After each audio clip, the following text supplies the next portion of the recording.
merupakan data dari hasil kuesioner yang telah disebar oleh peneliti.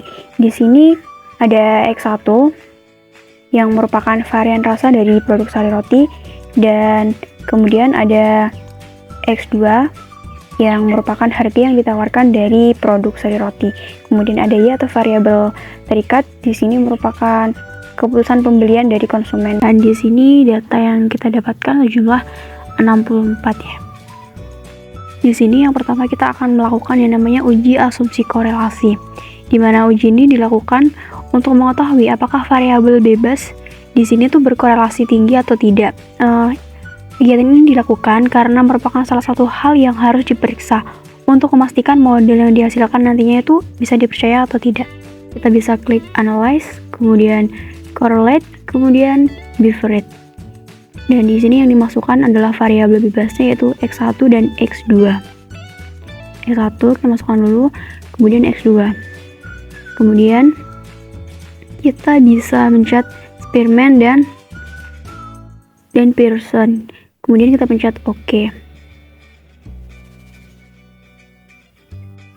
Baik, di sini telah muncul dua tabel correlation dan yang bawah non-parametric correlation.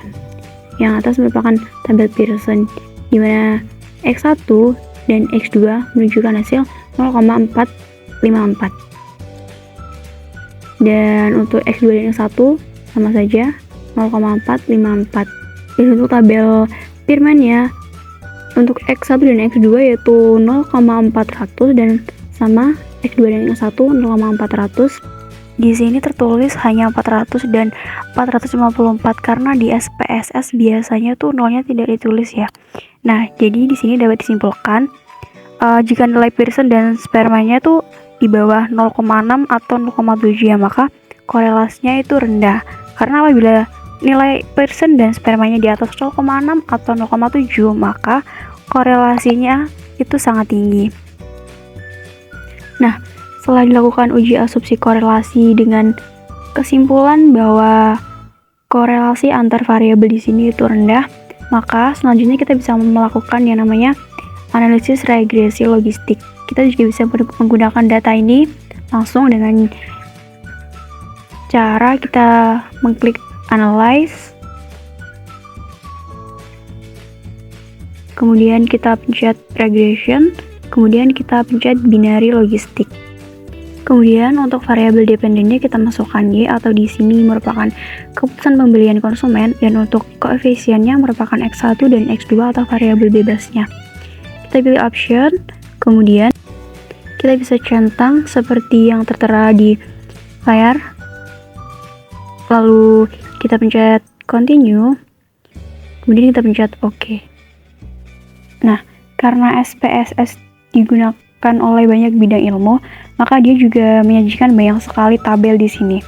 Dan kita bidang ilmu manajemen biasanya hanya mengambil 3 tabel saja ya untuk dipakai. Yaitu yang pertama ada case processing summary, di mana tabel ini tuh digunakan untuk melihat besar data yang digunakan dan missing data jika ada, karena data logistik tuh biasanya berjumlah besar ya. Nah, di sini bisa dilihat bahwa persentase dari datanya yaitu 100% dengan jumlah 64 dan tidak ada yang namanya missing datanya ya. Nah, kemudian yang selanjutnya kita bisa melihat tabel yang kedua, yaitu pada blok 1, namun pada classification table. Nah, ini di mana tabel ini digunakan untuk melihat ketepatan model dalam memprediksi variabel terikat atau variabel Y di sini. Nah, kemudian dapat dilihat yaitu 0 di sini. 0 di sini berarti tidak setuju, sedangkan untuk angka 1 di sini merupakan setuju. Nah, selanjutnya yaitu dapat kita lihat bahwa 0 di sini nilainya 2 dengan persentase 0%. Kemudian dengan nilai 1 yaitu 62 dengan persentase 100%. Ini artinya model masih kurang akurat karena hanya bisa memprediksi satu saja dengan tepat. Nah, Kemudian yang ketiga adalah tabel variable in the equation, di mana kolom B di sini adalah nilai yang dimasukkan dalam model.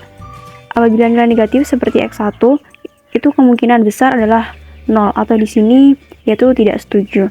Dan apabila nilainya positif seperti X2 di sini, itu kemungkinan besar nilainya 1 atau dalam kasus ini adalah setuju.